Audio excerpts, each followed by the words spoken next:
আসসালামু আলাইকুম, কেমন আছেন সবাই? আজকে বৃহস্পতিবার, তাই আজকে গরু গোস্ত পাকাবো। তো সেজন্য আলু, টমেটো, পেঁয়াজ কাইটা রাখছি আর মশলা ব্লেন্ডার করে রাখছি। তেজপাতা, দারচিনি এগুলো আলাদা করে রাখছি। এখন এক লগে সব কিছু বসায় দিব আর কি, আলাদা আলাদা করা ছাড়া আর কি। তো এটাই সবচেয়ে সহজ। তো গোস্ত আমি ফ্রেশ করে ধুয়ে নিয়েছি, এখন পেঁয়াজগুলো দিয়ে দিব তার উপরে।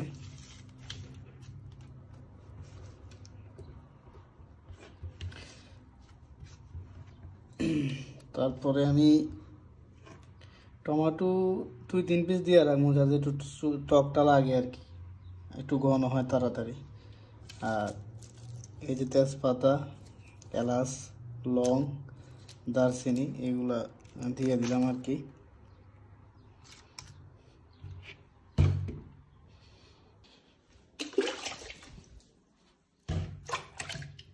সো আমি তেজপাতা, লং, দারচিনি, এলাচ এগুলো দেওয়ার পরে এখন আমি পরিমাণ মাফিক হলুদ দিয়ে দিব।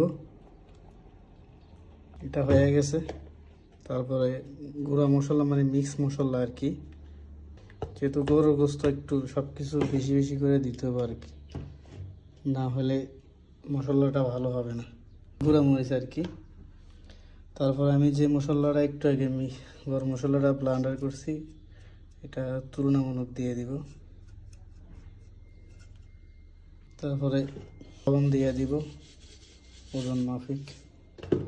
তারপর আমি তেল দিয়ে দিব আর কি, সাথে একটু চর্বি আছে, তারপরেও তেল দিতে হবে, না হলে ভালো হবে না আর কি, স্বাদ হবে না।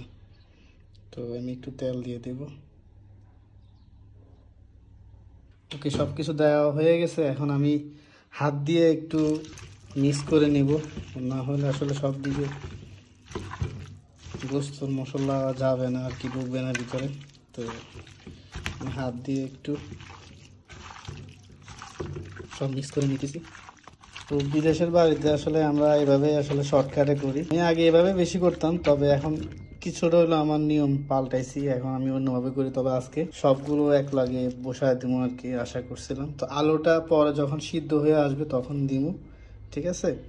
তো আপনারা যারা বাইরে থাকেন, অর্থাৎ আমার মতন বিদেশে যারা থাকেন, তারা চাইলে এভাবে শর্টকাট সব কিছু বসাই দিতে পারেন, কারণ কাজ থাকতে পারে কিংবা সময়ের অভাবে হয় না সব কিছু আলাদা আলাদা করা। তো সেই জন্য আপনারা এটা করলে সবচেয়ে বেটার হয়। এক লগে সব কিছু করে পেঁয়াজ, মরিচটা একটু পরে দিব আর কি, পুরো আস্ত মরিচ দিয়ে দেবো আর কি, কাঁচা মরিচ তো এখন দিব না।